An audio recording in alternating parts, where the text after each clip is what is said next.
Happy Wine Wednesday, everyone. I am sipping on some Chardonnay. Let me know in the comments what you are sipping on. And I hope that you've had a fabulous week, that your tanks are doing well, your seahorses are fantastic. And we are, in case you didn't notice, starting the transition from on Facebook. YouTube will always be on YouTube, guys. But we're starting the transition on Facebook from the Seahorse Whisperer page to the Seahorse Whisperer group. So just, right now it's in both, just in case.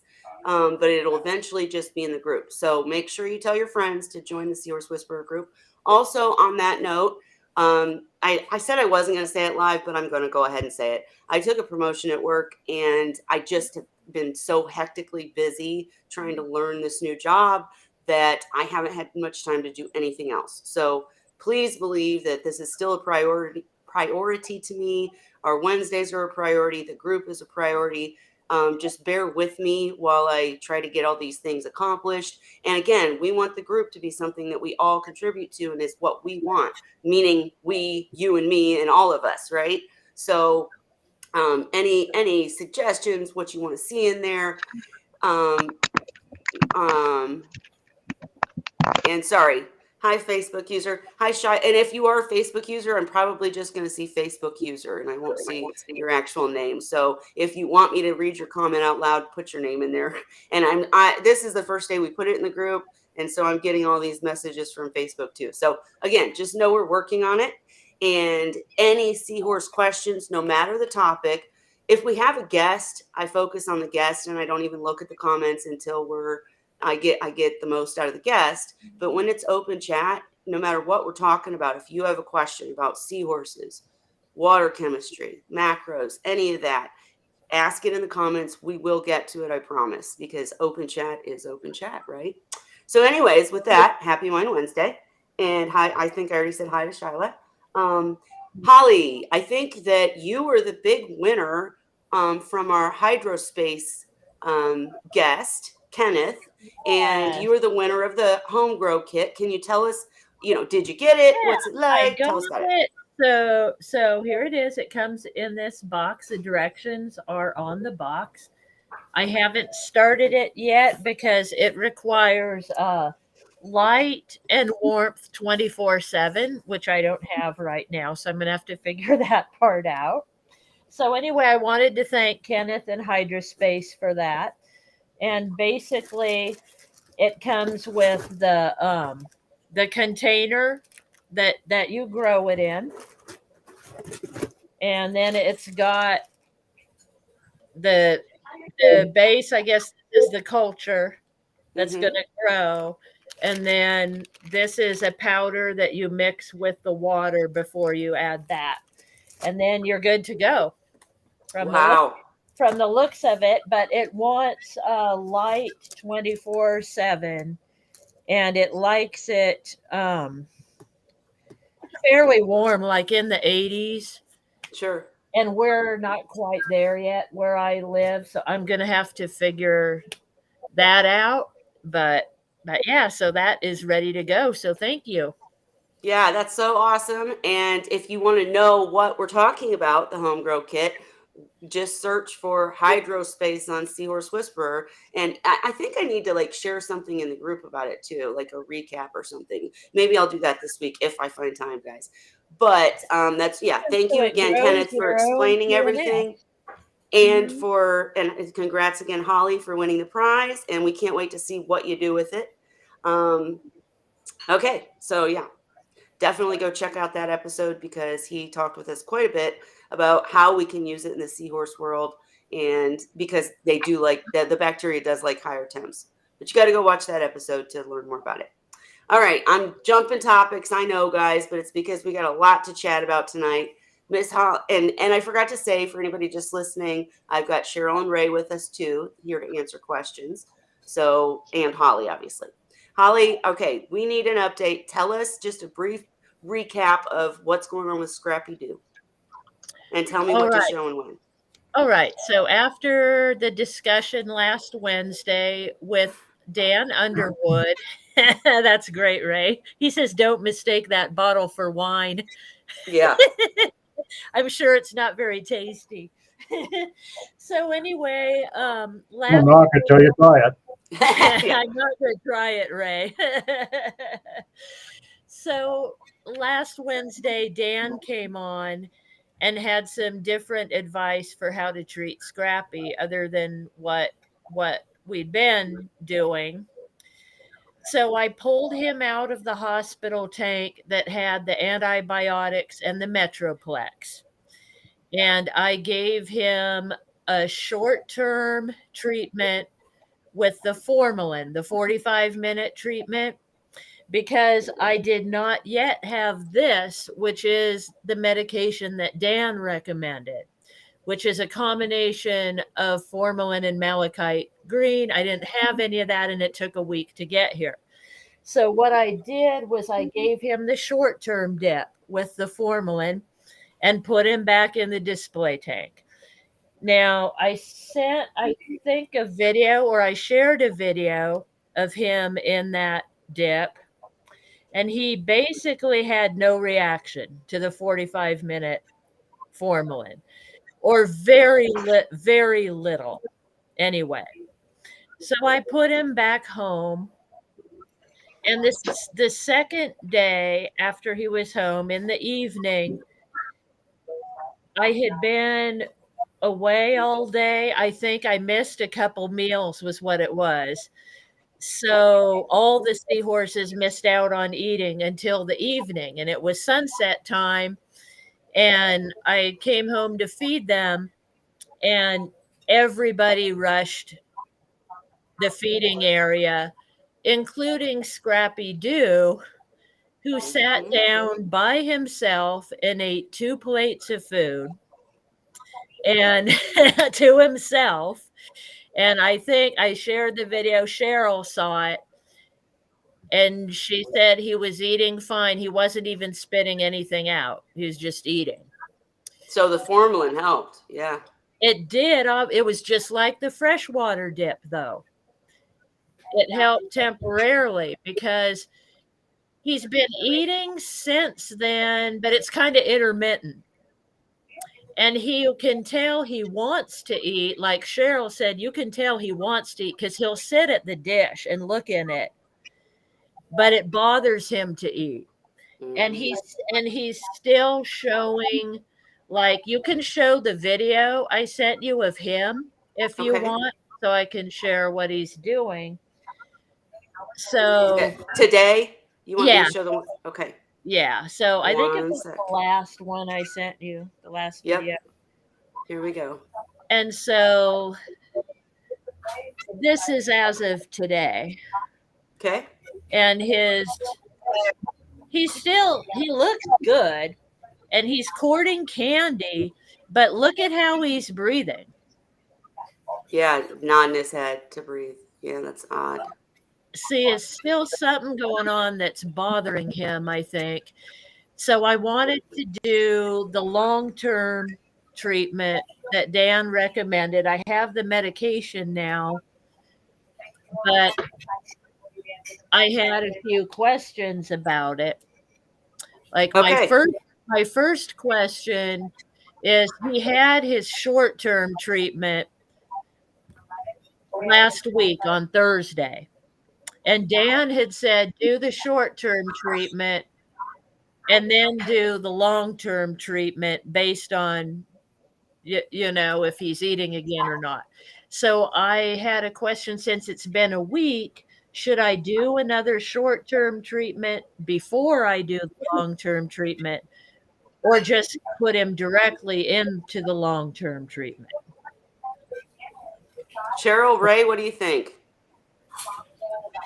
Uh, it'd just be a personal preference type of thing that I could comment on. I would go ahead with the treatment. The long Just term? start the long-term. Okay. And I can't say that with any authority behind it because I just haven't had that experience. I would That's agree. I all. haven't That's either, all but I right. think I would jump into the long Just term start the long term. because I Okay. think the short term is probably a little more stressful, right? So why stress him out Yeah. and put him into something else? Cheryl, And what Just so to be clear, Yeah, I agree. We already had this discussion where I suggested that she do the actual treatment with the malachite and the formalin. However, my concern is uh, exactly how she's supposed to use it based on what the directions say versus what we're telling her.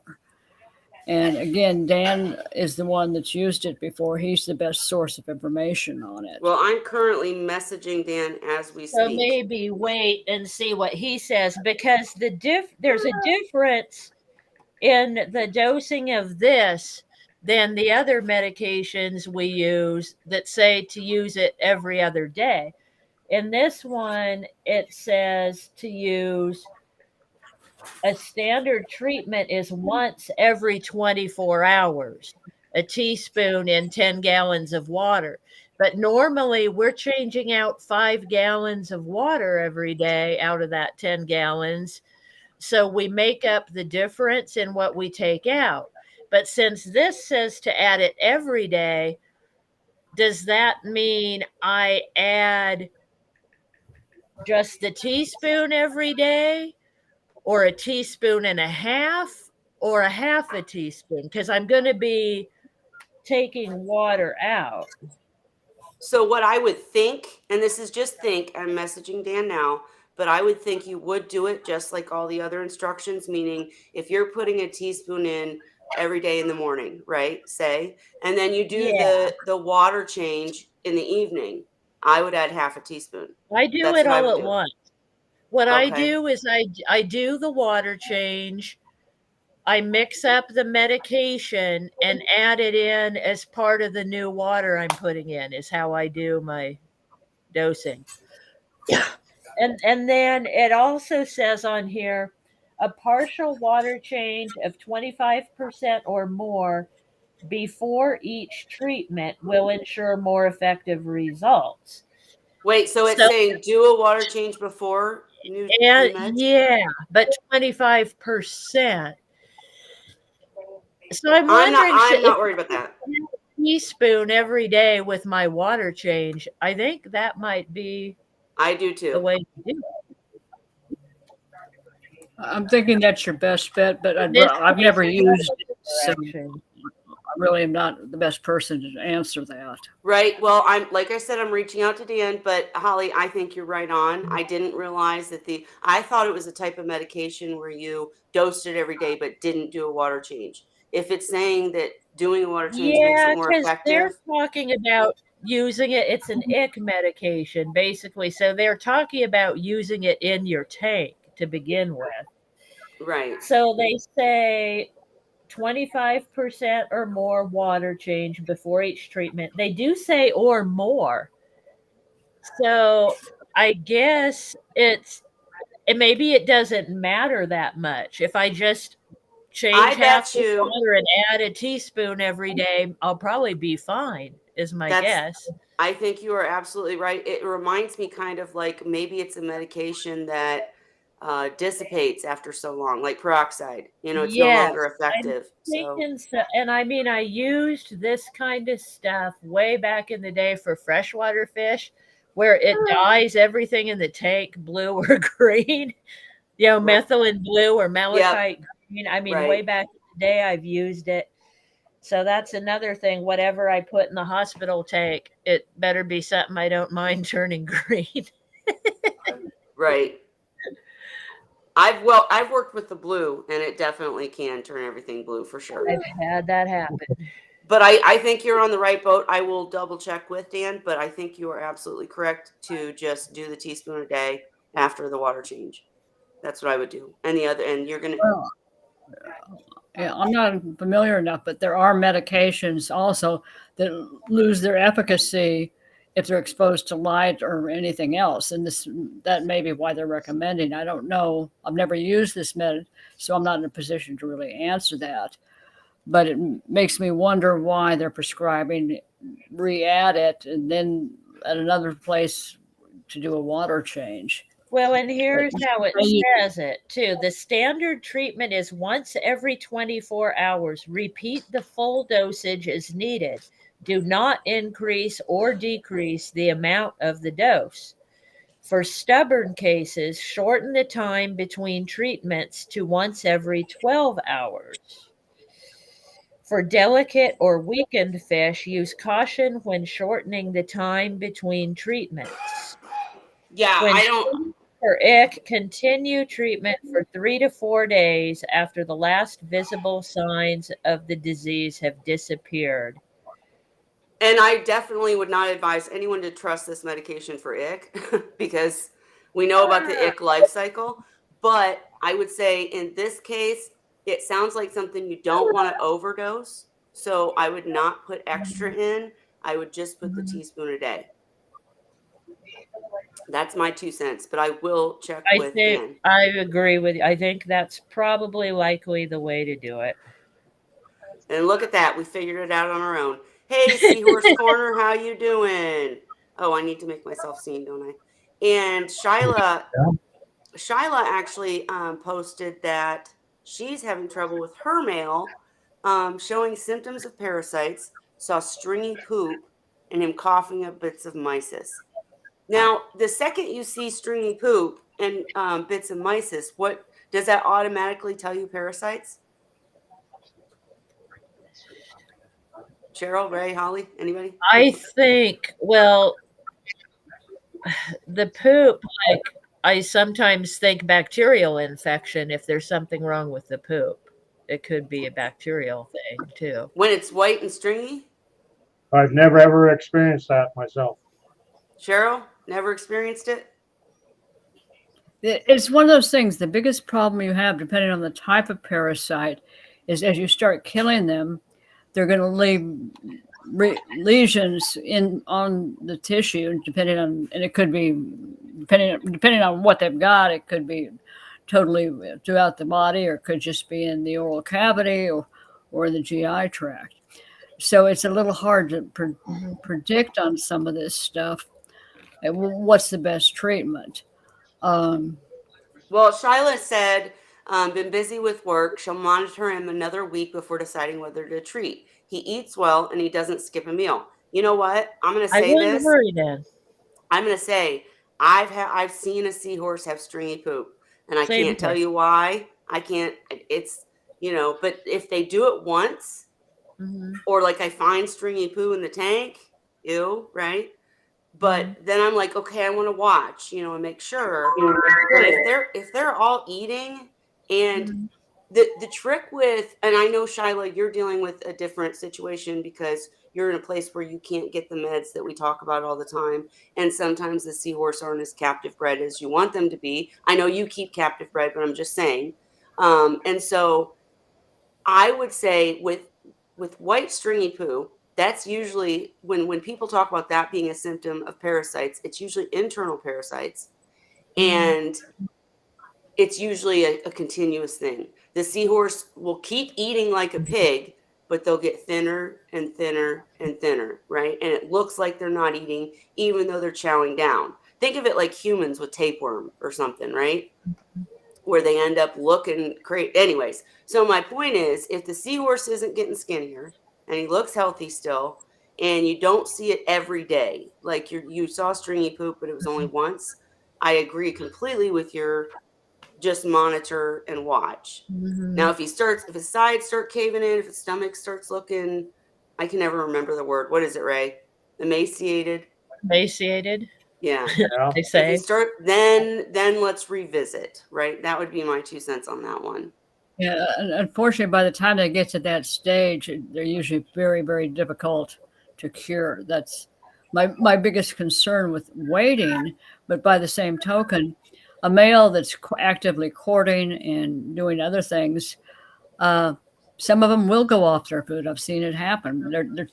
Their brain is not with food consumption sometimes. Right. And I would just say I think that we, especially lately, we've on open chat, we've talked a lot about medications and treating seahorses.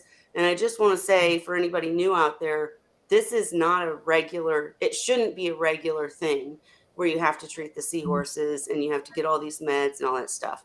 I haven't had to treat any of my seahorses that I've since I've restarted. I have in the past, I admit it. But and Holly's going through this struggle right now with Scrappy Doo. But it it's not always the second you see something wrong, throw them in medication. There have to be really clear signs, and they have to be continuous. And so, Cheryl, I agree with you. You can't wait until the seahorse is actually emaciated, where their sides of their stomach are caved in. But if he's eating like a horse and he's not growing and you see him getting thinner, I should have said, don't wait till he's completely emaciated. But I wouldn't throw him in medication the second you see stringy poop, because I've seen it. Well, And they do I've spit watched. out food sometimes. They all do it. It doesn't necessarily mean that something's wrong because they spit out food. My And she healthy does, ones do that sometimes. right. One of the things you need to look at is this a young male? Mhm. And is this the first time he's courting? Or I have watched males literally too busy dancing and ignoring food when they're still young Right, and Cheryl, foolish. but this seahorse is eating like crazy. He's eating just fine. He just had stringy poop. You know, this, That Like a human that gets diarrhea. I mean, right, exactly my fortunately, point. sometimes they can fight Yeah. it off, but if they don't, then it means something else is seriously wrong. And Yeah. forgive me if I really don't. I know we've been talking about medications nonstop. Next week, I'm telling you, we're gonna have an episode where we just talk about cool, fun seahorse stuff, because we've just talked all about That medications and sounds good. I know, right? But I would say too, if I'm remembering correctly, don't quote me, but if I'm remembering correctly, internal parasites, white stringy poop, it's more Paragard. It's not formalin. Formalin is for parasites in the And gills. yeah, Yeah, but if you're talking think about so. internal parasites that are going to cause stringy medication or stringy poop, you want Paragard or internal parasite treatment. So Shyla, again, he could have just had diarrhea. This show's so wonderful. Anybody that jumps in is like, what the hell are they talking about? But I agree with your assessment, and to just watch him and come back next week or post in the group and we can help more. And Dan's in the group now too. So when he does see the stuff, he can comment. But I think you should not treat at this point, is my opinion. So give it a minute. Because Cheryl, you wouldn't treat for internal parasites with formalin, right? Right. It's more no, Paragard and all that. you're looking at going with some definite high-powered anti-parasitic meds with that. I've been through that with when I first started taking care of combs, Yeah. and it was one of those things where I spent literally 6 months jumping out of bed every morning to check and see if they were still alive. Sure. And Shyla did say he's not losing weight, so that's why you're monitoring him. Perfect. And Yeah, my fingers I are don't- crossed that he just had a bad day, right? same Get it here. out. That Move happens. forward. I see mine poop white sometimes. I see Yep. him spit food out sometimes, unless it's like a all the time thing and you see other signs. I wouldn't worry about it at Well, this right. point. Hey. And like with Scrappy Doo, we still don't know what's going on, but he's continuously having these troubles. He seems so He's much better right continuously having after. trouble eating, but Yeah. he otherwise he seems fine. So See? I don't, I'm like, what is in you that you're Right. having a problem with this? And it's so frustrating. And like Okay. Cheryl said, when he ate, I mean, he really ate and he wasn't Yeah. spitting out food or anything, but he still has that. And it's worse. Well, after he ate, he was like, that they do with their head, Yep. the head nod or whatever, but it improved afterwards. And he's eating. I think he sneaks a bite here and there, but he's not going to town on the food like Yeah. he did that time. And I'm wondering if it bothers him or it bothered him enough that time that he remembers and he's afraid. Or Mm. You I, don't know. Yeah. but on that note, I'm gonna go check real quick and see. Okay, I was just getting ready to show your K1 stuff, but go ahead and go check. Yeah, or we can do that first. Either No, way. go ahead. Go ahead. I'll ask All right, Ray then about I'll the be back. pooch. Ray, is this Yep. our lovely companion? The doggy? Pardon me? What's the doggy's name? Oh, Skylar. Skylar. He's really, Oh, I can't put him down on the floor. He's so stressed. The respiratory rate is so high. I found, I take him out and take him for a walk and he gets back to normal. And when I bring him in the house, he gets like this again. I took him out when I was covering up the strawberry plants and he was fine. I bring him in, back to stress again. Poor Skylar. We hope we hope your daddy's calming you down. Poor thing. Shyla said you're. When he gets crying, I turn the mute off so that you don't have to listen to him. Aw, poor Skylar. Well, and how old is Skylar? He's 12 and a half. See, but normally Havanese will live about 18 years. Really? Yeah. So what happened with him or her? Sorry. He's got congestive heart failure. That's right. I'm sorry. You told me that. They told me last June that he had 10 months to live. Well, he's 10 months and a couple weeks since they told me. Yep. He doesn't want to leave you yet. And Shyla said your schnauzer is so cute. She just lost hers in January. It's what? It's a Havanese. Is that a type? Yeah. Okay. It's a section of the Bichon family. See, you guys, I'm not a fur baby. I love them. I don't have a fur baby. Of course, I'm not a fur baby. I don't have a fur baby. I love them all, but I don't currently have one, so I'm not up and up on the breeds and species and all that. But, oh, poor Skylar. We're glad he has you to care for him. And Cheryl, anything else from you while we're waiting on Holly to come back? Well, not much to say other than seahorses do some goofy things, especially when they're young and first start courting. And it can be a little hard sometimes to determine what they're doing. Okay. I had one pair. They were dancing, and I added food, and they were breaking off dancing, snicking some food, a couple pieces, then going back to dancing, then snicking some more food. And I'm sitting there watching it going, guys, make up your mind, either eat or dance. You know what? And actually in Shyla's situation, I just thinking out loud, if a seahorse has stringy poop, could he be pregnant for the first time? And digestion's weird? I don't know. No? I don't know. I'm just guessing. I'm not sure what's causing the stringy feces. That would be concerning, except other than that, he's completely normal. Right. I just wondered because my males, when they get pregnant, and each one of them's different, but they act different for sure. Like you were saying, Cheryl, they won't eat as much, or if they're courting, they don't eat as much. Or I've had males that were newly pregnant that would skip entire meals, like for an entire day, and I'm freaking out. But then the next day they're ravishing and gobbling it all up, and it's like, well, what was wrong with you? And then I find out later they're pregnant. Of course, in both mine and Holly's cases, we thought our males were pregnant, and they weren't. Hers has a problem. Mine, I think, was just being a stubborn butthead that day. I really do. He was on the RKC chamber, the Robert King char chamber, and he didn't want to get off. And that's what made me nervous, is because he was doing what Holly was describing as, like he looked like he wanted to eat, but he wouldn't let go of the chamber. He was in the bubbles, and I almost think, like I said, my seahorses fight to sleep hitched to this Robert King char chamber. So I think maybe he knew it was close to bedtime. He knew that I was going to shut the lights off soon, and he didn't want to lose his spot. That's what I think, because he would reach for food, but if he couldn't reach it, he wouldn't leave the chamber.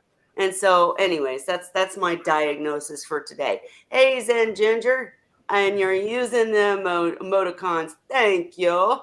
Love it. And I talked at the beginning of the stream about doing more with the group and more with all this. I got a promotion at work. I've been busy as heck, but I need all hands on deck to try to make something of this and do something fun with it. So any suggestions are welcome. But just glad to see you here. Anyways, I love that sequestrians. sequestrians, yes. I She's have to awesome. start using that. Yep. Hey, my favorite to this day is still the young male that I had, that I raised him and his future mate. And he kept trying to drag her in circles, Oh Lord. literally, with his tail wrapped around her. And she's the one that finally swam up and hitched to the top of his head. Yep. Yeah, I never knew. I still to this day don't know whether she was telling him to get his head out of his pouch or use his brain. Yep. Those young males don't know what to do. Okay, Holly, let's jump to the next one just because, guys, I may have to. K1. Yeah, I may have to jump out because I have to go grab my daughters. I mean, my life is constant. Sorry, guys. But I still appreciate all of you that come every week and chat with us. So don't forget to tell your friends to come chat with us too and join the group. Holly, K1, tell me what we're looking at, why we're looking at All it, right. and go ahead. So do the first video I sent you of the K1. Oh, shoot. I was ready with the second. Hang on. And then, yeah. All right. Here's the first. Excuse me. See what's going on, and maybe this is what happened to you. So a little Okay. background. I started the K1 a little over a year ago. Oh, I think that's actually the later one, maybe. I Okay. don't know. This is the first one Oh then. yeah, okay, perfect. Yeah, that's the right one. Okay. Okay. So I started this K1 about a year ago, and it's been just tumbling, not at that speed, more of a calm round and round speed. And when I set up the hospital tank for Scrappy Doo a couple weeks back, I had to add air stuff. I have a pump with like 6 outlets for airlines. So I added a couple airlines. I had to adjust everything. Yep. And then one day I happened to notice this. What you see here is that the K1 was getting stuck in the neck of the bottle and Yep. stopping. It had stopped.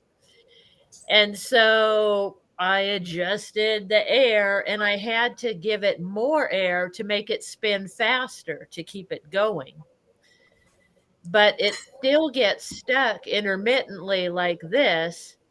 And then I have to bang the bottle on the bottom of the sump to get it going again, which is, it's kind of a pain in the butt. But when I'm home and I'm feeding the seahorses a few times a day, I notice it mainly happens when I'm I turn off the pump when I feed, so the Yep. water level in the sump changes.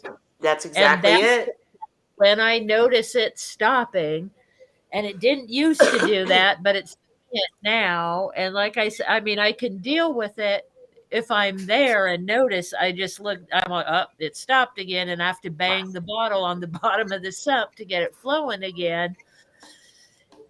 But Yeah, I was you wondering can run a small pump. if there's a remedy to this to where I don't have to mess with it all the time like that. Yeah. Put it on a separate pump, water pump. And also keep in mind that this stuff, it's designed to be basically to bounce against itself, but given enough time in one container, it is going to slowly collect detritus and get to the point that it starts plugging up. Because you can So- see, yeah, it's kind of a dark color now. It's not white Yeah. anymore. Well, Exactly. first of all, I've had the same situation, Holly, because I'm using an all-in-one, and the K1's in the back. So anytime I turn the pumps off or anything, the water level goes down. It's just like problems with the skimmer, right? I mean, it doesn't work right if you don't keep the water level stable. So I've ran into this too. But Cheryl, would you say that if it's going to end up sticking after time, are you supposed to replace so much of it? Yeah, Or- what do you Well, do? what you want to do is pull some out and add some fresh, and then or you can rinse, pull some out and rinse part of it Don't do it to all of it because you're going to lose your biofiltration from it. Okay. But you do want to periodically clean it out.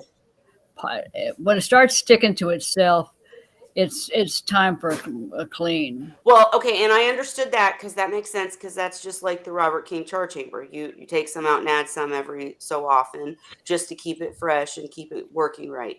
But in this case, is there any remedy for someone with an all-in-one, or in Holly's case, in the sump where the water level lowers, where it only starts sticking because it's out of the water for so long?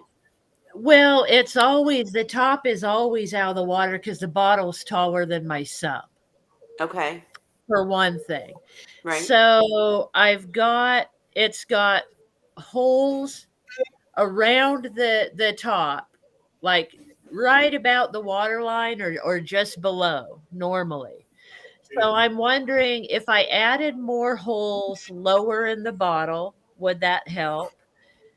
Or it should the air, I've got air running into it. You can see the air stone. Should Well, I, is okay, it so better to so have wait, faster wait. air or slower air? Because it used to be slower air. Right. And here's the thing, adding more holes at the bottom without an airline in the hole won't help because that's not going to create any. In fact, that would probably hinder, I would think, because you're letting the Hmm. water out and it's not circulating. Zen Ginger said, could you run an additional airline down to it? And when it gets stuck, you can turn that on and maybe it would create enough alternate flow to get it going without you having to get wet. Like Right. And maybe down through the cap of the bottle. Because the way it is, the top of the bottle, it's a cap with a hole in the cap. mhm. But, and I think it's designed so if it's underwater, then it's just another hole for the water to come out, kind of like the top holes. But the bottle, like I said, is taller than my sump. So nothing comes out that top hole. So if I ran another airline down through that hole, you think that would help? Is that what Zen Ginger is talking Yeah, I about? think so. To Ray said get a shorter bottle. But no, I mean it happens to me too because and I've not released the video yet, but I made a video of making my little K1 reactor for the all-in-one, and it was a pain because I had to get a shorter bottle and do this and that, but it's still the suction cups that I was using to keep it hooked on the uh, back of the tank stopped working, so it literally just sits there and it works just fine, but if I turn the tank off, then it floats, and uh, then I end up with this situation that you're talking about right here, yeah. where it's not moving right. Or if I split it up. Oh, you can show the other video now Oh, too. okay. All That'll right. be what it looks like most of the time.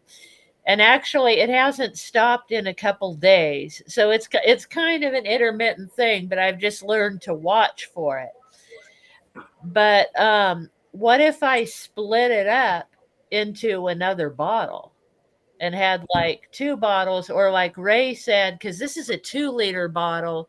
What if I divided it up into multiple 1 liter bottles? But see, then I'd need even more airlines. Yes, and that's the problem. More But stuff.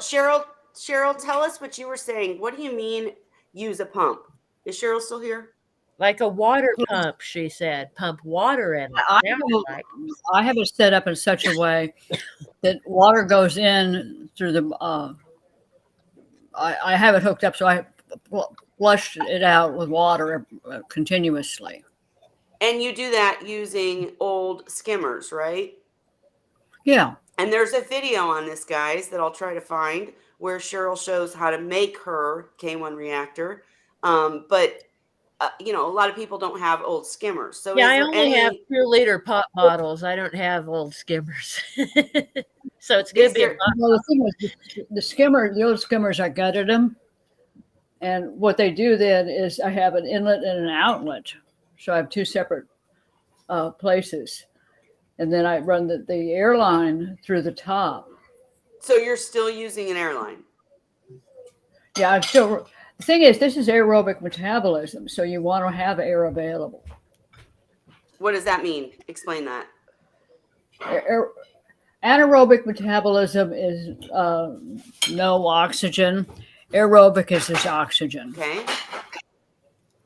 And so you want oxygen going through this because that's what it's designed to do, is generate an aerobic metabolism to convert nitrates or nitrites to nitrates. Well, I would say though that Dan was pretty clear when I started having this problem where I would figure out later in the day, oops, my K1's not moving. Uh-oh. He was very clear that that's not a crisis, that Yeah, you just need it's to still yeah, it still Well, works as a biomaterial. It's just not working as effectively in the way that it should. Exactly.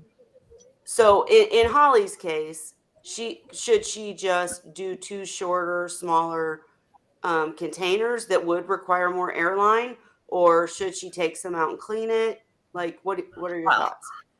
If it's been working and working properly, it's going. You're going to actually, when you take it out, it's the motion is what makes it clean, basically crashing into itself. Right. So what happens is over time it gets enough of a buildup, it's no longer moving like it should be. When that happens, it's no longer effective like it was. Not as effective, but it still works. It just works like Yeah. a rock instead of like. So maybe do like the char and get some new, and then take a handful out and put a handful of new ones in there. Yes, I agree. But one question I did have for Cheryl or Ray. Well, Ray never used this, I don't think. But I always wondered this: if you're messing with the K1 for whatever reason, and it hits air, and it's not moving and it's not in water, does the bacteria die? Yes. Okay, so you have Well, not necessarily. It depends Well, how it's much just how long. water itself is. Everybody can't talk at once. Ray, go ahead. It depends on how much oxygenation there is in the water itself. Like if you have a tank with just a sand bed in it for the biological filter, it's not moving and tumbling, and you're not aerating the sand bed, but it's still going to function. And the same with using live rock. It's not tumbling, and you're not aerating the live rock, but it's still going to function. Right, no, but I'm talking about if it's taken out of the water. Like if you take live rock out of the water and that's why they mail it wet, is so that things. How long are you going to take it out for? Well, that's true. That's true. I was just asking. So it's okay to take a handful out and move it to another container. It's not going to kill everything. Okay, that's all I wanted to know. That was my question. Any other questions about this? Or if I'm thinking you take a handful out, not a huge amount, maybe like a quarter cup or a half a cup full, and then put a half a cup of new, whatever. And then what you removed, save it up. It can go to the bleach bucket for whatever, and then be your new down the road farther. Well, and I'll be real with you. Take it out a little bit at a time. Well, that's why to this day I keep a bucket of K1 spinning constantly that I just like throw ammonia in. I cycled it, and then I throw ammonia in every few days or whatever. I don't even test it until I need to use it, but I just keep feeding it ammonia, and I keep it standby for this kind of issue. Is if I have a problem with the K1 in my tank, I have replacement. And Cheryl, I think, just left again. But my question is, if you took a handful of new K1 and threw it into this container with old K1, like I know when you first set up K1 and it's not cycled or anything, it's buoyant. Isn't that the word where it floats? Right. So would that even work if you threw it in with old? Yeah, the thing is with the K1, what happens is when you first start using it, basically it's not doing anything because it doesn't have the bacteria. Yeah. And so, and it's spinning and it's tumbling and it gradually builds up. And part of the reason you want to have it continually moving is to knock the junk off so it doesn't basically slow down. But it does, over time, it will slow down.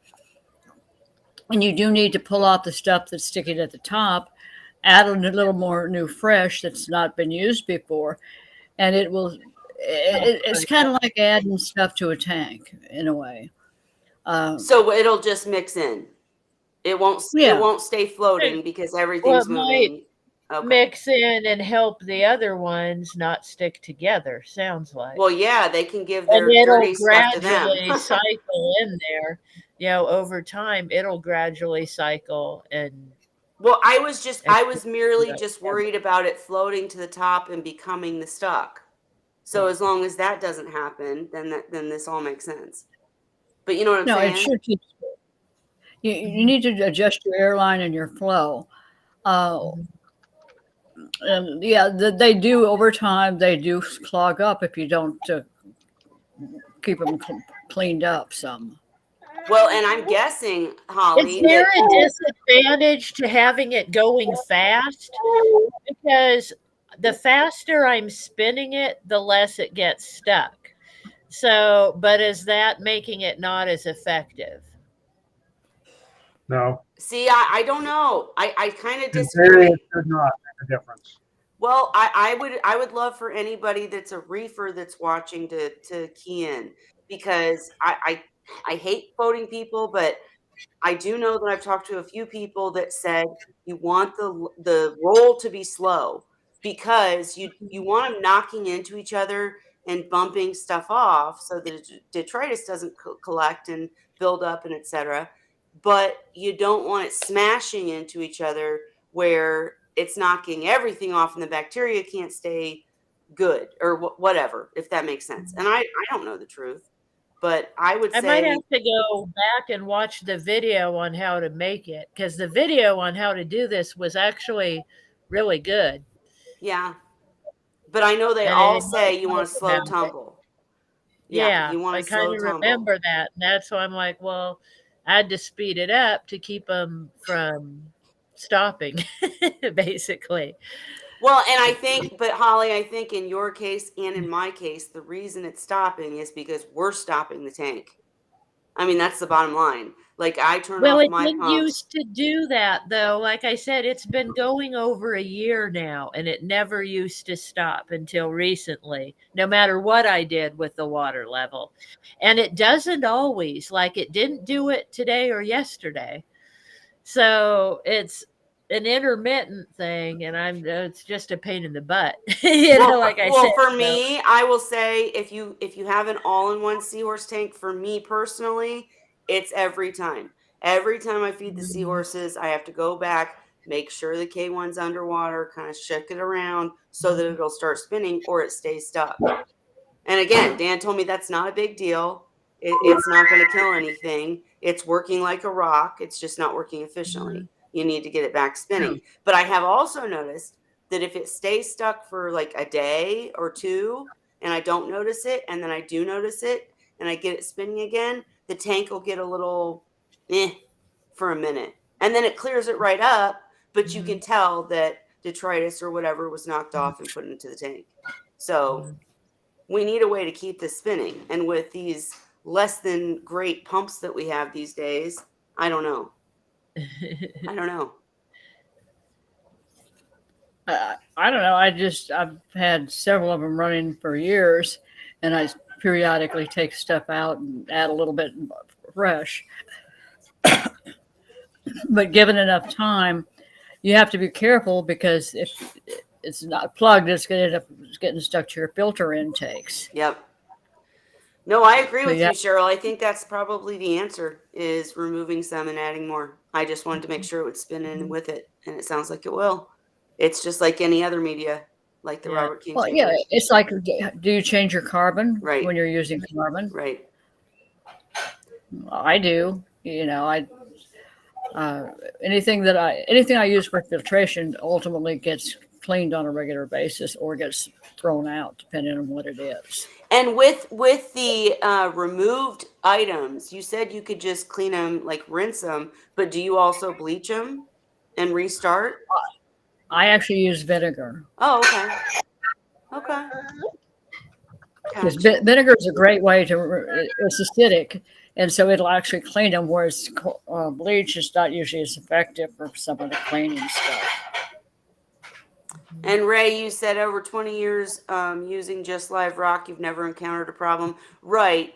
But I swear cycling rock seems so much longer and more difficult than cycling K1. Just in my experience. I don't know. Maybe I'm crazy. So never had a problem that way either. I know. And as a matter of fact, the rock was all 10 years old before I even started using it on Seahorse. Well, see, that's why though. You had That's very part of it. mature rock, right? Exactly. Yeah, but it was sitting in pails dry, and then I pulled it out and treated it with peroxide, and then rinsed it and dried it again, and then started using it and cycled the tank. Well, I mean, it's a great debate we should have on a regular basis. Is do Well, artificial? it doesn't really matter. Like everybody should use the thing that they're most comfortable using. Right. It's, Mhm. some people think you need to do these things, No. and Mhm. there isn't a need for it. And yet Yeah. people don't talk about that. They just tell you, well, you should have this, you should have that, No, but that's not always the case. I Well, actually wait. I actually agree with you, Ray. Like all of the things that we try and use on this channel, it's just to try to better the Seahorse experience. But every tank's different. Like in my Mhm. tank, I don't like sand. I just don't like sand. I do have rock in my tank, but it's dry rock I've recycled. So there's all these caveats, right? Like I can say I like to use live rock, but it's live rock that I've cycled and cleaned and made sure there's no aptasia or whatnot, bristleworms, etc., that can hurt seahorses. If someone has a completely artificial tank, they're going to have to use different kind of media because the same thing applies to a sump that applies to a tank, right? So it just depends on the tank, your preferences. I never want anybody to leave this channel thinking I have to have this to do a seahorse tank because there's so many different ways you can do a seahorse tank. So many different Well, ways. my tanks were all bare bottom and the rock in the sumps. Yeah. So what did you have Yep. in the tank though? Artificial decor, Okay. and in some of the tanks I had one or two pieces of rock that I had drilled and put in. I mounted some artificial Plants and stuff. Mhm. corals into it, but for the most part, I didn't like the rock in the tank because it tended to make the seahorses go dark. That is true. All of my And seahorses go also, silver or the color they of seem rock. when I did have rock in the tank, it was harder for me to find them. Ah. Mhm. Yeah. Yeah. It'll help rock to hide. See, I love the rock because of the skate. Like I'll post a picture of the all-in-one when I'm done. And maybe you won't like it, but I like it because I've got a cave and I've got a little branching rock that works as a perfect, hitch for seahorses. And I just think it looks cool, right? In my 65 gallon, I paid a lot of money to a company to make me rock in the specification of the scape that I wanted because I'm just into the scape, right? But Mhm. if that's not your thing, don't use rock, But right? there's not much point of being in the hobby if you can't make it look the way you want. Right. Exactly. And so somebody who likes a natural tank, there's ways to do it. Somebody who wants to, just have the seahorses front and center and use artificial, and somebody who wants to create a seahorse Disneyland like Holly does, that can work too. And I mean, you do use bioballs in the tank. So you do have Mhm. different types of filtration that can work for each person. Mhm. Well, it's like my tanks basically. Uh, I have artificial hitches, but the artificial hitches are held up and attached to smaller rocks with a hole in them that I drilled in the rocks. But most of my filtration, and again, uh, I actually fill up my baffles with rubble rock Yeah. in my sumps, and the constant flow is continually flushing them. Well, and I'll And say again, guys, I've said this before, but my first tank was probably my first seahorse tank was likely my favorite seahorse tank. It was the one with all the macros. It was very natural. It had no sump to begin with. I ended up adding a sump with a scrubber and all sorts. Well, watch the journey. There's videos.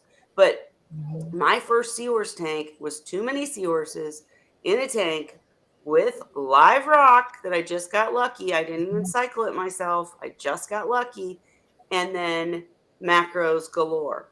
And the macros did everything for me. And the live rock held the bacteria and the seahorses lived. And I just got lucky. So it's all about your risk tolerance. You know, we've talked about that before. But I got lucky. But my first tank was probably my favorite because I was doing more than just seahorses. A lot of people want to have seahorses, but they want more than just the seahorses. And in Yeah. that tank with the macros, they were my babies too, right? So it's just about what you're trying to do. And go ahead. Can I Yes. then again? Yes. For what it's worth, when it comes to talking about baffles in a sump, my sumps were strictly a tank, and with the exception of one sump, there was a 40-gallon with one divider in it. I didn't have any baffles in any, and it worked just fine. Yeah.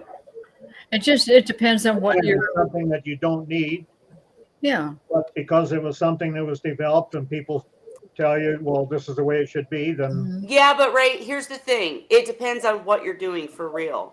Because in a sump, like with a skimmer, if you need that skimmer, like your skimmers were all out of the sump, out of the tank.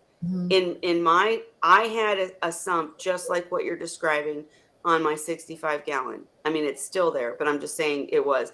It has a algae scrubber and then a middle part, and it does have baffles, but or no, I'm sorry, it doesn't have baffles. It has no baffles. So it's this handmade scrubber, algae scrubber that Ronald Chinner's made for me. And it kind of poses as a baffle, right? Because it has to go through that and there's all these layers and then it comes out the bottom. But then I have a skimmer and my pump. And the problem was when I would use feed mode or anything, the skimmer would act up. I'd have to turn off the skimmer. And then when I restarted it, the skimmer wouldn't work right because the skimmer needed an exact water level. That's what the baffles do. You know, like, so it depends on the system you're building. I agree with you, Ray. You can do it any way you want, but in some cases, there's ways to do it better because then you don't have to worry about your skimmer or your K1 or your whatever.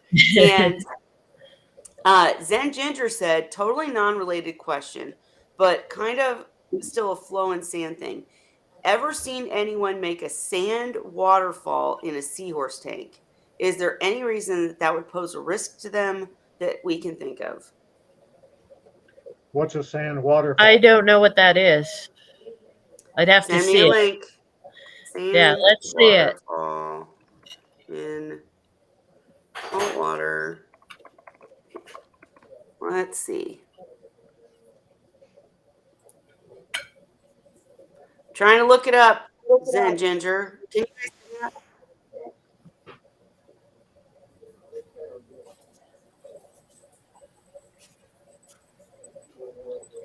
The second question would be, what's the purpose of having a sand waterfall? Wait. Maybe it looks cool. Hang on. It sounds kind of cool. Oh, you guys can hear that. Sorry.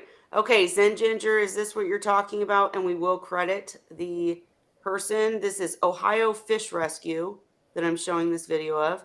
Is Whole this face of the it working. sand waterfall? This looks like something Holly needs. That's cool. Yeah, but you know what? I'm seeing problems. I really am. And it might just be me because I'm over careful. What are your thoughts first, guys? I don't think the sand would stay there with the flow I keep in my seahorse tanks. Okay. Oh no. And Zen Ginger said it is just a water pump that pumps from a pool of sand in the tank and falls just like a waterfall. They do it in freshwater some. All right, let me keep looking. So what I just showed is not it. I think that is what it is. Is that Okay. what it is? Yeah, she says that's the idea. Yeah.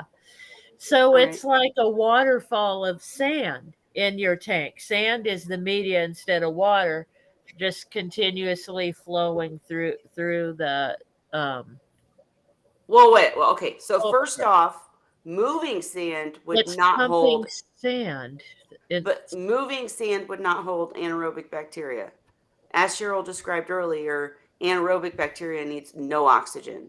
So if it wouldn't work as a media. Is that? I don't think she's thinking of it as a media. Oh, yeah. She's thinking of it as a decoration and wondering if it's safe for the seahorses. Okay. Well, here's my first thought is that I freak out when I see any particles in my seahorse because I'm afraid they'll swallow them. I'm afraid they'll get in their gills, in their throat. And with sand, can you see a seahorse trying to pick a piece of mysis out of falling sand? If they snick I don't something know. out of it and snick sand accidentally. Yeah. I mean, I don't have an answer for you. Nobody's done it. But I don't know. Cheryl, what are your thoughts? I would not want moving sand in the seahorse tank. Because? First of all, they aren't always the best at interpreting what is and is not edible. And I know of more than one person that's had a problem with seahorses trying to thinking rocks and sand and stuff is edible, and they ingest it. And then they've got a serious problem because the seahorses can't swallow it.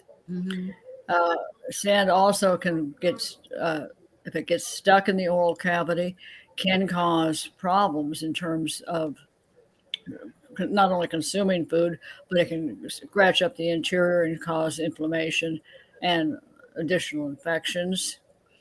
In other words, basically, you're introducing something that could become a foreign body that the seahorse could ingest.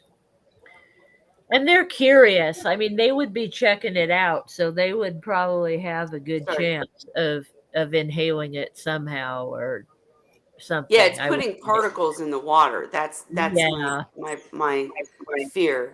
And Ray, you want to know about the flow rates, right? Yeah. Because he's talking to Zen Ginger in the comments. She said, I think it's just pretty. I do too. With a 125, I was thinking I could put it one end away from the flow, but they're sensitive. You would have to use a really fine sugar sand for that. And if you get any kind of flow in that tank, it would be blown around and get away from the pump. Right. It is a cool idea. I mean, I love seeing these unique new tanks that people are coming up with, but just, oof. I don't know. I'd love to see some sort of water flow of water going into the tank or something, but sand just makes me nervous. And Ray said, what? If you've got low flow at one end of the tank, you're not going to have the system properly set up. Like, you want a good flow in the tank to keep all the crap in circulation so that it gives the mechanical filtration time to remove it. If you've got not much flow at one end, it's going to defeat the purpose. Everything's going to settle down in that end of it. And you're going to be out. I'll tell you. If you really make it flow, it's going to get blown around. Even using something like some of the heavier sands that you can buy. Well, and it's a great point to make, because a lot of people still, and I know not you, Zen Ginger, but a lot of people still think that seahorses like and need low flow. And we're here to tell you, no, you need high flow. You can create areas where there's lower flow, but they can't be complete areas where gunk could build up. But seahorses need high flow. Watch any of them in the wild. They're in areas that usually have some flow. And so I forgot what I was going to ask. Dang it. Well, they'll jump in front of a power hedge to get it blown across the tank, and repeat that multiple times in a row. And I call it seahorse body surfing. Yeah, because that's what they're doing. That's good. And or they sit on my Robert King chamber and just sit in the bubbles. They fight for a place to sleep. They love it. And my girls are home. I don't have to go get them, apparently. Oh boy. Yeah, I mean, it varies somewhat by species, but I mean, erectus are notorious for either that or they'll hitch to the power head and they let go. I've even seen them swim directly into the power head and get blasted backwards doing somersaults. Well, and guys, don't forget, that's what I was going to say. I was going to say, ever since Holly helped me with the name, what's the name of the company that came on and talked to us about oxygen? The people that Oh, sorry, I'm the wrong person. I don't remember who shoot. it was. All right. Well, I apologize. I'll remember the name in a bit and post it. I'm terrible with names, you guys. But they came on, or no, someone came on and talked to me about oxygenating the tank. Yeah, And the yeah. bottom line was my tank is like ridiculously crystal clear now. And it's just because I added extra air and I Mhm. made I'm in an all-in-one, guys. It doesn't have a sump. And I made the Mhm. little return nozzles to where they created more top. surface agitation Yeah, instead of I was pointing one of them at the blowing them bottom, down. thinking that that would help me get the detritus stirred up. But no, pointing them both up Mhm. made everything flow circular, and the added airlines add oxygen to the tank, and now all of a sudden I have none of the problems I used to have. It's incredible. Mhm. I'll have to link that Well, video when we're done. But after sitting there watching Erectus do this on a number of occasions, I reached a point that I decided I knew they were retarded. hey, my rectus are not, and don't say that. But hi, Vincent. We I'm missed kidding. you. Yeah. I love watching them do that kind of crazy stuff. They usually do it when they're younger.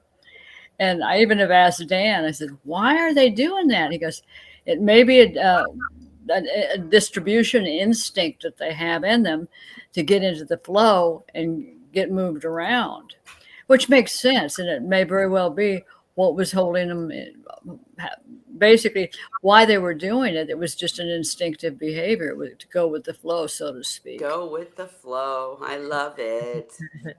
And my But elections it's, are very smart. But hey, I have a they love question I beforehand. forgot to ask about the hospital tank, something that occurred to me because it just so happens that our weather is about to get hot over this weekend and then drop back down next week. And sounds like my weather. It sucked. so my Up tank down. are on chillers and heaters. Yeah, my display tanks are on chillers and heaters, so I'm able to keep the temperature right. Now, in the hospital tank, I have an Inkbird that runs a heater, but if I need to cool water down, I have to do it either with a water change or ice bags floating in the tank. So I have a question about because the whole reason that we keep our temperatures down in our tanks is to prevent bacterial issues. So how important in the hospital tank, because you're changing water every day and stuff, is it to keep the temperature down? Is it a huge issue? Or, I mean, Ooh, that's tough. what are your thoughts on that and what level's safe? I'd rather he got into the 50s than getting into the 80s. Yeah, but think about what she's saying, Holly. You're absolutely, or Cheryl. But is Sorry. Think about what she's 74 saying. okay? Is 75 Hang okay? on, hang on. Or The point, Cheryl, though, that you need to consider is she's talking about a hospital tank where there's daily water changes. So in an average tank, you'd rather it be colder than hot. But in a hospital tank, is it that dangerous if you're changing water daily? Yes. Okay, why? You still have the You want it even cooler. You want it down to 68 if you can when you're treating a Mhm. patient in a hospital. But what It most doesn't- of these medications don't work at that level, do they?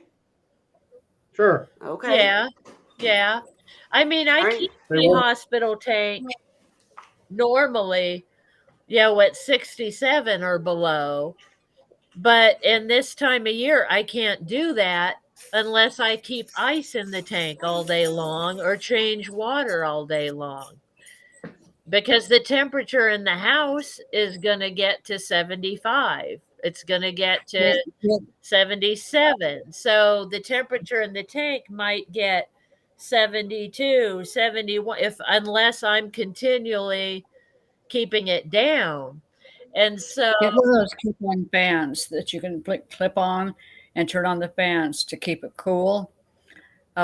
Because it really is critical, particularly if it's a bacterial problem. And I yeah, mean, because see, they don't keep a fan does not keep my tanks cool enough, and that's why I had to get chillers for the main tanks because the temperature in my house when it gets hot can be 80, 85 degrees. so so normally the way I do the hospital tank is I keep ice packs floating in it, which means I have to change them all day long or use cold water, to make new salt water I drop the temperature in my water changes because when I make the RODI water, overnight the water temperature will go down to the 50s or 60s because we have low temperatures at night. So the water change will lower the temperature when I do it in the morning. But I was Yeah, just but wondering because, like, for instance, for this weekend, we have like a community weekend long event going on. I'm not going to be home a lot of the day to regulate the temperature in the hospital tank. talk about regulation. One of the things Dan always preaches is it's not the temperature that actually matters, it's the fluctuations. I mean, the temperature matters. We Mhm. don't want high temps, but it's the Mhm. ups and downs. I mean, you can go a little bit and it's not a big deal, but anything drastic. So your water changes aren't drastically changing the temperature, right? No, I mean, it's gonna be probably in, I'd say, the high 60s to low 70s, maybe fluctuation, That's all right. like We 65 we to love you, 72. Skylar. Poor Skylar. We love Skylar. Sorry. Go on. But I'm think the temps are going to drop again next week. It's just going to be the temps going to go up for the weekend. So with the water changes, it'll probably stay stable in the high 60s. But summer is coming. So if I have to run a hospital tank, say in July or August, it's really hard to keep the temperature down. So I was Can, just can wondering, how big a deal is that as far as bacterial growth? Since you're changing the water every day anyway. It depends on the type of water. the type of water? What do you mean? Well, it depends, not the type of water. It depends on what you're using to cool the water. I'm awake. Uh, Um, uh, I I use actual turbine, what are called turbine blower fans, Mhm. because I'm not gonna. I got too many tanks to worry about getting a chiller, and they typically will drop on a medium setting. And when it's 90 degrees outside, of course, I have HVAC that helps some, but it will drop at least 5 to 6 degrees just on a medium setting. And I typically, most of the time, use the low setting on them. so, And they were less than $100. And they have different circuitry for safety reasons, which will automatically shut them down if anything goes wrong with them. in Holly's case, though, Holly, why can't you just hook it up to the chiller? Huh? Can't you Because just the chiller runs through the piping? sump and tank Okay. water, so I'd be giving them the water from the tank, Yeah. not Got it. clean water. Okay. Yeah, there's not a way to do that. And the thing is, I'm not dropping the temperature by 5 degrees generally. We're talking up to 20 degrees sometimes I need to drop the so Right. that's why I'm saying I'm going to say if you stay under 74, if you're able to stay Mhm. under 74, then you'd be okay. And I'd say there's Mhm. tricks to do that.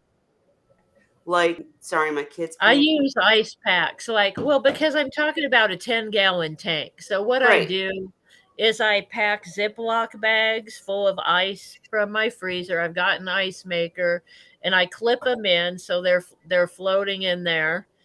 I use that, and then when I change the water that I use to do the water change is generally cool enough to drop the temp enough, a few degrees this time of year, especially, because it's not quite summer yet. We're going to have kind of a heat wave this weekend, and then next week we're back to the 50s. Ray just had an interesting thought. Is there Mm-hmm. room in the sump for the hospital tank, where it would be Oh, above. that would be nice. It No. would be above the water line, so it didn't get the water. It wasn't shared water, but it got the cooling. Well, you would probably have to take some water out of the system so that you could still put Yeah. it in. No, I could fit a goldfish bowl in there, but that's about it because mine's in sections, and I've got the skimmer in one, and then I've got my biomedia in the next one, and the pump in the next one, and a tank will not fit in any of those sections. Okay, one other thought then. Can you have a container outside of that sump that will take the hospital Mhm. tank and then pump water from the sump Oh, yeah. to this container and have it situated just high enough that you can have an overflow set up so it would return back into the So it's sump again. flowing back into the That sounds like a That's lot a of good work, though. idea, but it sounds like a pain in the ass. Sorry, Ray. But yeah, it would work. It sounds I'm like a always good looking idea. for things to some ways to accomplish things, and That's so a I figured great idea, actually. you haven't really mentioned any easy way to accomplish the task properly anyway. Yeah, So this, I figure, is some way that you can do it. yeah. And mainly, if you really have the need for it, then it's worth going to whatever Right. effort you can. But Oh, if I had the it's going to depend space if for you have that, that'd access be to sweet. things that you need. No, Because you could I have agree. that as an add-on to your sump so that whenever you had to run a fry tank or a hospital tank, you could put it in there. I don't have the space in my house to do that, but it's an awfully good idea if And I I don't did. have the plumbing experience. I can't imagine if any of that leaked I or don't anything. either, but I Oh could my God. imagine. I Yeah. mean, Scott It's did the a plumbing from my tank to the sump. I mean, right. you could make plumbing to go to this container and then back. Yeah, it would It's a totally work. great idea. Let me tell you some It easier is. ideas though. If you're able to do Ray's idea, that's the best idea. However, Mhm. if you're talking about you just can't do that, your floating ice is a great idea. The other thing is Ice making fan. sure you can get those is it heat resistant? I think, but you can get Oh, that the styrofoam insulation. stuff. Yeah, I and have go my around the tanks tank. wrapped in that. Okay, you can do My that. display tank and my other tank are wrapped in that stuff. Mm, I have two shelves in a side by side refrigerator, two shelves that are packed to the brim with ice packs, just in case. Yep, yep. The ice packs work. And I was trying to think of anything else, just making sure like no light, no heat gets in, kind of containing it. Like Ray's Yeah, entire basement was a I containment love that. with an air conditioner. It's what you're able to Just do. break down Yeah, if you don't have any other way, turn the air conditioner on and live with it cooler for a while. yeah. If you don't like it that cool, Except my air like it's conditioner's only for the broken. duration of Oh my God, Holly, you're in a mess. No good. Because No, Ray's idea is I mine. think I it'll would be just turn down the fine air. because it's only short term. I think we're Yes. supposed to get to like 83, 84 outside, and the house is actually pretty well insulated, so it won't get it takes a Crazy. long time for the temperature to go up in the house. So I don't think it's going to get out of range that I can't manage with the ice and the worst comes to water worst, change. you can do what I did. I bought a 5,000 BTU air conditioner off Kijiji, like just a used unit. I bought it for $50 Canadian, and you can set that up and have it pointed right at the bloody tank. Yeah. There you go. I mean, there's ways. Yeah. There's ways. Real quick, Yeah. Vincent said that he was trying to chat with us from Facebook. I'm going to put the link in the comments and I'll do a post about this. Basically, if you're watching from the Facebook group, you have to give permission to Facebook to release your name. That's what the ridiculousness is. So if I'm unable to watch the stream and everything I have to watch with the stream and watch the group at the same time, I won't see the comments. But if you use that link and give permission for restream, which is what we use to do the stream, to use your name, then I will see your comments. So I will do a post about it. But also, we want to go through these comments real quick. Andrea or Anita, excuse me, said, "How close is your hospital tank from your sump?" Or use an ice chest to put the tank in for your hospital tank. Put them in an ice chest. Right, but how With close no is your insulation. Oh, it's on top. hospital tank to the sump? It's It's on on. top. The sump is inside of a shelf, and then I set up the hospital tank on top of that. Gotcha.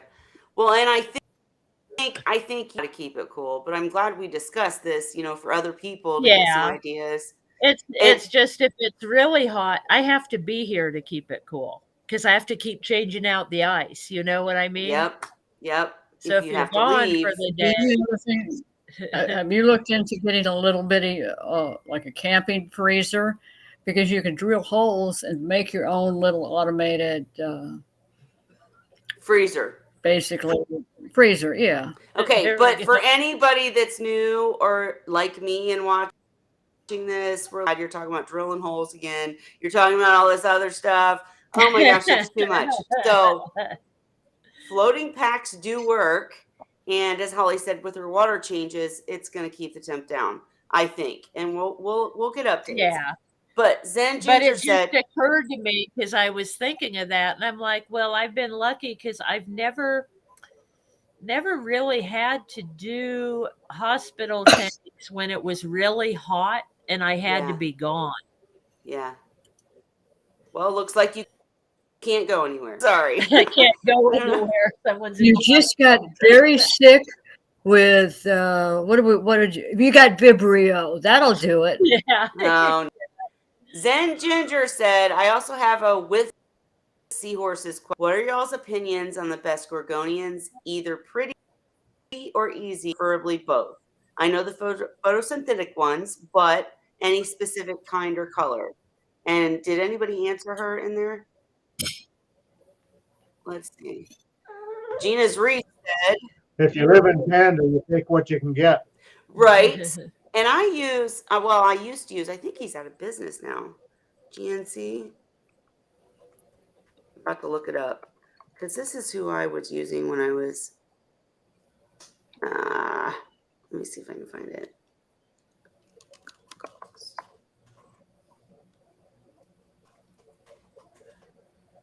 Okay, this is who I used to use. I think they went out of business, but this is who I used to use, and I really liked them. They were, wild caught macros or whatnot, but let's see if I can find. Yeah, see all of and see now everything's out of stock because he's not in business anymore. So that was pointless to share. But sorry. What was the question again? I love that wild caught macros. Do they try to escape? No. It's like Algae Barn. I love No, that. places like Algae Barn and other companies now have The cultured, aquaculture, yeah. aquacultured macros, which is the safest bet. That's where I would go. Yes. My first tank had a lot of different macros, and I'm telling you guys, I just got lucky because you don't know what can come in on them. For the I know what you question, meant, but I loved how it sounded. I know, sorry, but I always went with easy and pretty, as you were asking. Like I loved the, as someone else said, purple frilly, and the tan. Oh, I don't know the names. Oh my gosh, I'm gonna get back to you next week because the names I know are from this website. So let me get a list of names of the Gorgonians that I really liked, like the species and stuff, so you can hunt them down. I will work on that this week and come back to you next week because I love my Gorgonians. And the seahorses, interestingly enough, when I had all the Gorgonians in the same, I got the spiny types that you would think that look like the fake ones that they make everywhere. They're like a, let me try to show a red. Let's see. Sorry, trying to show you as I speak. Gorgonian. So, interestingly enough, I'll just show you what I'm looking at here. Here we go. I'm getting there. Okay, so interestingly enough, the ones like this that look cool and you would think, oh, Seahorse Fry would love that and seahorses should love that. They didn't like them as much. What they liked was big bushy things like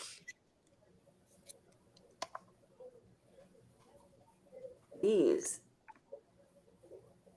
These are the ones that they would hitch to. And I will be honest with you guys, they absolutely, okay, that didn't work out. All right, let's go back to this.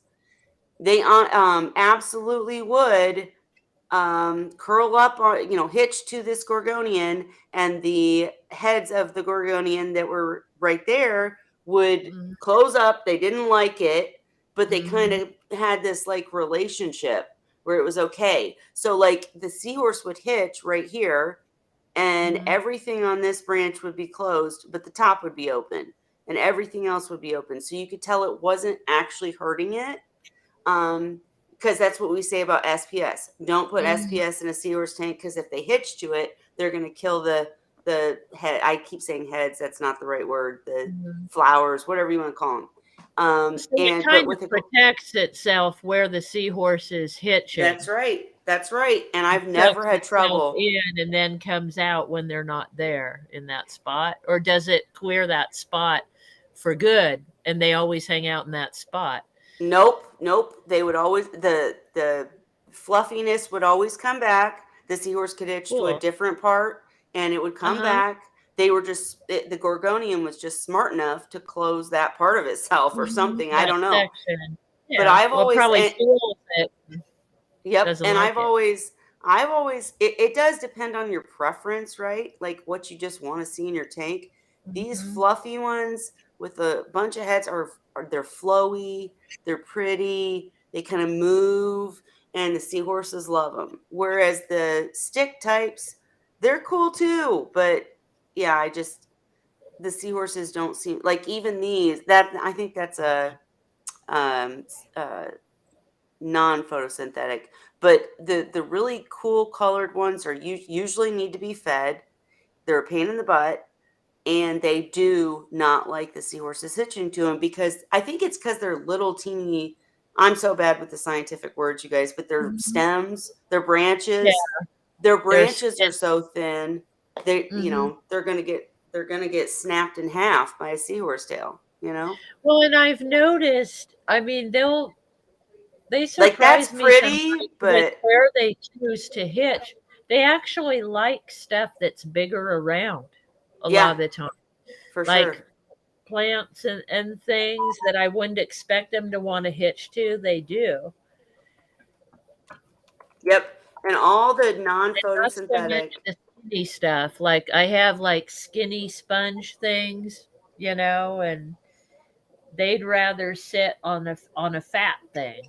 Yep, and it's because they do have the prehensile tail that can grip anything, but a bigger thing to grip is more sturdy, right? And I've got pictures of having this type and the yellow type. I've had all these in my tanks, but they need to be fed, and they're just a pain in the butt, and they're just not strong enough for seahorses, in my opinion. Whereas, and I know that your question was not about this because you already said photosynthetic. But in my opinion, you can get pretty and, healthy and not require care in the same boat. Just get the big frilly ones.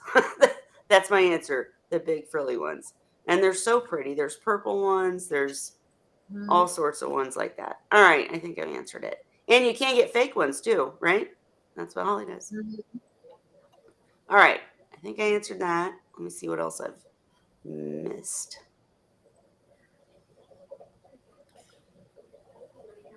Oh, Gina's Reef said she likes the whip frilly Gorgonians or the rod Gorgonians. And there's nothing wrong with it. I've been sitting here talking about don't do the thin ones. But if that's what you like, put them in your tank. The seahorses probably won't grip them. There you go.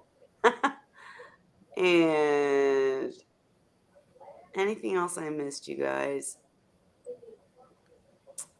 Anita said you could longer hose on the return side and wrap it around the 10-gallon. Hose would go through the main tank. This would do convention cooling. I don't get it. I think she means convection. She's expecting Mhm. transfer from the cooler hose to the tank, but Yeah, the it's not surface enough. contact is so minimal that it's not going to really do anything. It won't be enough. No. Yeah. Gina's Reef ordered Codium. Oh my gosh. If you get it, oh, please propagate because I miss my Codium. That's one of the easiest macros to keep. It's gorgeous. I've had seahorses like sit on it. They don't usually hitch to it, but they don't mind it. And it doesn't, and they just work well together and it looks beautiful in a seahorse tank. I love Codium. So hope you get it. Yep, and Gina's, yeah, I'm sure seahorses would like Codium. They do. They do. Again, it's a thinner branch, or sort of depending on the type of Codium species, but they don't like. I have pictures of them hitched to it, but it's not their first choice. But it's beautiful, and they don't bug it, and it doesn't bug them, and it's just beautiful. So love it in a seahorse tank. All right, Holly, was there anything else that I missed that you wanted to discuss? I don't know. I had a list, so I think we All talked right, about all of let's it. look at your list. I think we did talk about all of it. Yay. Yes. Well, and you guys, if you're watching and you have questions that you think of later, make a list like Holly did. Bring them next time. We love questions because then we have something to talk about, right? You don't just get to hear about our endless dramas. In my Seahorse soap opera drama, nobody's pregnant. I'm pissed, but they're all still beautiful and doing well in the tank, sparkling because of the oxygen. So that's my update. I keep tossing over in my mind the idea of getting a mail or two from Ocean Rider, I really think you but should. but then I do the work on the tank and I'm like, no. Newcomers, it's not that much work. No, It's not. Please, no. she's not kidding. Holly and I talk behind the scenes and we're like, oh hell no. But here's the thing: if you're new to seahorses and you just want a pair or two pair, it's different than Holly's running two different tanks full of seahorses. They're not giving her fry. She's got problems with the sea. I It want gets fry and I frustrating, don't right? want fry. I want to see them. I don't want to take care of them. They're a lot of work. Yeah, and it just What's a lot of work is when you exactly. get fry, especially when you get tiny pelagic fry, and you have to find little bitty food for them. Those are work. Other than that, everything else just kind of rolls with the punches. Apparently, we have Dr. Al with us. Hello, Dr. A, Dr. Dr. A, Anthony. Excuse me. Amazon Research Center for Ornamental Fish. Cool. We need Dr. Anthony to come on and be a Yeah, guest one sounds week. like And it. he says our male is always hiding, the female is always active. That's interesting. In my cases, in my tanks, the females don't hide or anything, but they're like, I've got videos that show the females are like chilling with each other, like having a tea party or something, and the males are the ones that are all over. However, if your male's pregnant, he would be hiding. Ray, make up your mind that you don't want My fry and males you'll end up are with them. not as social. The females, what I found is like in my display tank, I have 2 females and 2 males. And one of the males, Dandy, I mean, we've discussed it before, but he has some mobility issues, some kind of strange handicap where he has trouble swimming right. So he's not a viable mate for the females. After they established that Dandy was not an option, the tank stays pretty mellow as far as the males don't fight or anything. They don't they don't fight over territory or the females because they've kind of established that at this point. So the males in general are pretty chill all the time, but my females are more social, and they're the ones that come and interact with me asking for food, and they'll hang out together and go around the tank. The males kind of want to stay in their territory. They each have an end of the tank where they Yep. like to hang out. They visit each other now and then, but in general, they're not as active and engaging as the females are. Well, I might be a bit biased because in every single Seahorse tank I've kept, every single one. Sean and I have a running joke. Sean is my significant other. And the thing is, the males respond. I walk up to the tank, they rush it. I know it's just food. It's not like me or whatever, but they rush it. And the females are standoffish. And then if Sean, I've had females that wouldn't eat when I first got them, but if Sean approaches the tank, all of a sudden they're like, okay, who are you? And slowly approach him. And then they'll eat because of him. He works with the females. I work with the males. I don't know what's going on, but it's been in every single tank. So if you have trouble with a male, ask your female to help you out. I'm telling you. I'm telling you. And we do have a discussion going on in the comment section. I think it was a joke about having pygmies in a 40-gallon.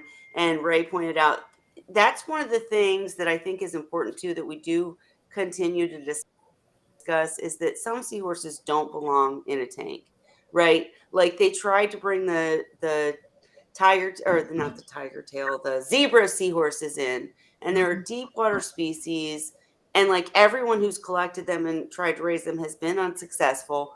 Do I believe that if the right person gets zebra seahorses in their hands, someone like Cheryl, that they could nurture them and make them a captive bred species? Yes, I do. But do I think someone like me or you should try to keep them when they're not ready for the hobby? No, I don't. Oh, yeah. So Yeah. pygmies. The biggest problem with zebras is they are a deep water species, so they have to acclimate them and bring them to the surface in hyperbaric chambers and gradually acclimate them to the changes in barometric pressure. And they're also, because they're very highly protected by Australia, you can go. I know somebody that went to jail when they showed up with some zebras in Australia. I'll put it to you that way. Jeez.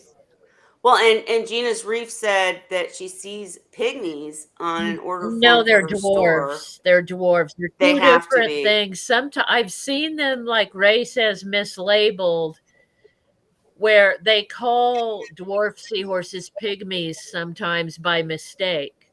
Pygmies are so tiny, and like Ray, they're like their pinky nail, and they aren't keepable. They, like Ray says, they need a specific gorgonian to live with. You're not going to see them in the hobby, honestly. What you're seeing is dwarfs that somebody is calling them pygmies, is most likely. We actually had my favorite. We actually hang on. We actually had a Wine Wednesday with Richard Ross, who worked at the Academy of Science in California, Academy of Sciences, California Academy of Sciences, and he actually did try to. They collected pygmy seahorses. They had to get the gorgonian that the pygmy seahorses needed to survive.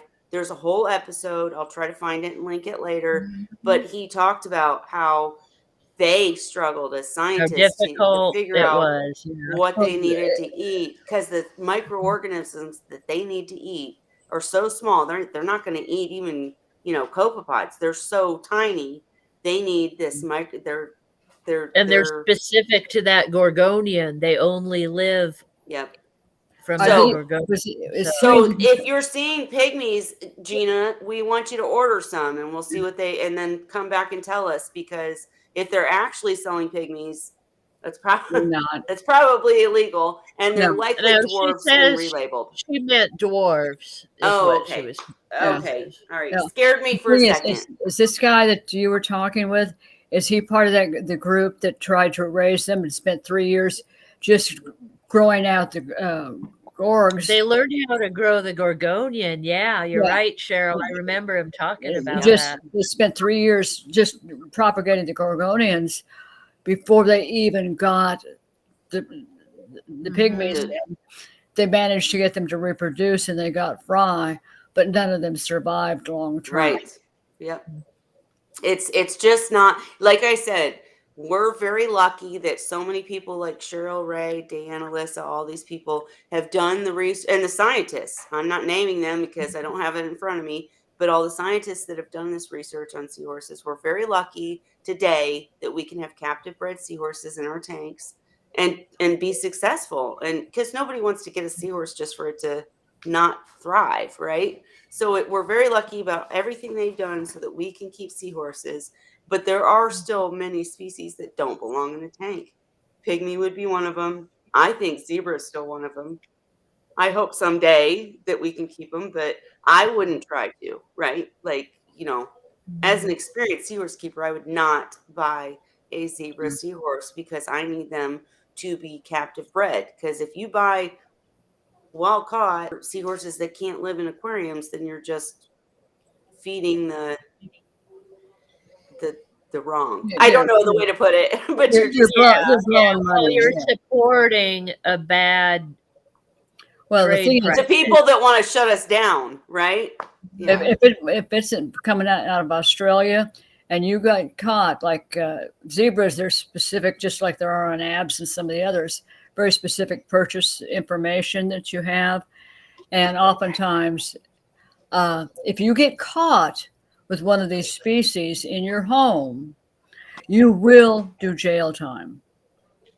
Zen said she meant dwarves. I apologize, and I apologize if I made this a big deal. My kid's waving at me. You guys, we're hitting on 2 hours. I'm gonna listen to what she has to say for a second, but I want to let you guys finish up. So talk, Holly. The show is yours. Go ahead. I don't know. I've talked about pretty much everything. Somebody else come up with a topic. Minutes. Hey, All right. I know where sorry. somebody was selling hippocampus combs, a newborn fry, as dwarf seahorses. Oh, wow. What? Yeah. Yeah. They can go both up and down. They sell some places will sell, dwarf seahorses that, oh my gosh, you get them and they grow to 6 inches or 12 inches or whatever. And you're like, oh shit. And then some people will call them pygmies and they're actually dwarfs. And yeah, no, Gina's Reef, they are so small. The dwarfs are small too. And for a newcomer, I'll be honest, I don't recommend dwarfs either because they're like keeping fry. They are, yeah. It just depends on what you want to do. If you want easy to keep seahorses and a beautiful tank, then make your tank beautiful and get a rectus. Okay? It's easy. As Ray pointed out earlier, if you want them to be bright colored, don't put rock in the tank. Put artificial ornaments. But the dwarfs, man, they need live feedings. It's just like keeping fry. And I'm going to take Ray's advice. I'm going to stop wishing for fry. Maybe I'll get some. And then maybe you'll get some. But You for still tonight, You haven't gotten any fry from that you got set up? nope. God, what's your secret? I could use that. Oh, shut up, Cheryl. I can't stand you. I'm kidding. But So today, on the subject of fry, 3 years ago, my very first fry were born. I didn't have any survivors, but that was when Sandy had his first batch, was today, 3 years ago. And all the ones that I did raise are turning 3 over this summer and fall. happy birthday. Including yours. So Aphrodite. Aphrodite turns 3. I want to say, is it August maybe? July? See, It's towards the fall. I have it. this is why I wish I were more like you, Holly. You have like notebooks of dates and all this stuff. And I'm like, oh, they're like years old. I'm not very good at keeping the dates and I couldn't tell you. Well, I Now, little wasn't Cheryl, my first seahorse that I raised to adulthood, in that batch, she was the survived, right? And then the next batch, I got a few more, and it just progressed from there. But my first seahorse that survived, little Cheryl, I knew every date for her, every date. But yeah, Yeah, So it's one of those things. October. When I first started working with seahorses, I bought a male. I had a 30-gallon tank. Took him home. My kids convinced me. They were still little at the time. My kids convinced me that he was lonely, so I went and bought another one. They were still wild caught, of course. And I ended up with a pair. yeah. The next thing I know, I had Fry. And I had no idea what I what was to do. Well, that's how every good breeder starts. Dan has the same story. He didn't know anything. He went out and he did it. Any other, you guys, it is pushing that 2-hour mark. Gosh, I keep saying 1 hour, but You I have have to cut you it have off 4 at 2. hours, you have or 4 minutes left.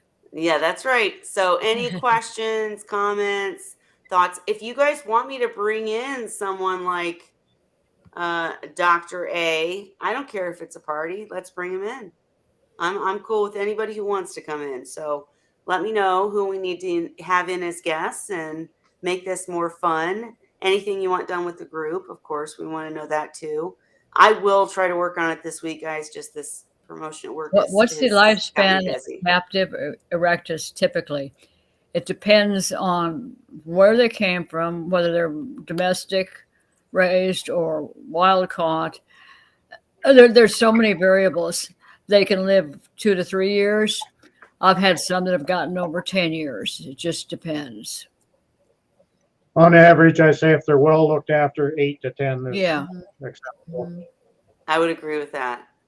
I think you know, and of course, life gets in the way. Like with my seahorses, the first time around, the ones that I bred and raised, they were doing fine until I dropped the ball because my mom died, right? Yeah. So who knows how long they would have lived had I not, I mean, and they still lived full lives and, you know, didn't die of any diseases, but they probably could have lived longer if I was feeding them better and taking care of them instead of being depressed in a hole of myself, right? Or a shell of myself, not a hole of myself. Anyways, my first success raising seahorses, a tree came down. We had a big ice storm. A tree came down in my neighbor's yard, took out power for over 12 hours. The fry tank got down to just below 45 because it was it was in the teens outside. The whole darn lot of them were laying on the substrate motionless. And I had tears. I was crying because that's my first real success. yeah. And I put a heating pad on the tank and I did my classic paramedic gradual rewarming when they're hypothermic. Dang, those little suckers didn't get up and start swimming to the top, and they get up where it was cold and they go dashing back down. I didn't lose a single one. That's Don't ask awesome. me how I did it. I love that story. I do love that story. But you guys, I am tonight because I haven't seen any more questions, and I think you guys will be okay for until next week, I hope. If not, go into the Give group. a minute and 20 seconds. I'm going to finish with my spiel, Cheryl. If you have any questions that didn't get asked, go to Seahorse Whisperer group and ask them there. Also, we want you to post suggestions on what you want the group to look like, what you want us to do with it, what would make it better, what would make Wine Wednesday better. We want your input. We want this to be a group effort. So get on over there and let us know. Thank you again to everybody who comes. Vincent, I see you saying good night. And yeah, good night to everyone. We want your input. We want to make this a group thing. So keep joining us. And with that, anybody else got anything? Or I'm going to say Happy Wine Wednesday. Good night, all. All right. Take care of Skylar. Everybody say a prayer for Okay, Skylar. everybody stay safe. All right. Look at Holly with her Seahorse glass. Happy Wine Wednesday, everyone. See you next week. Wednesday.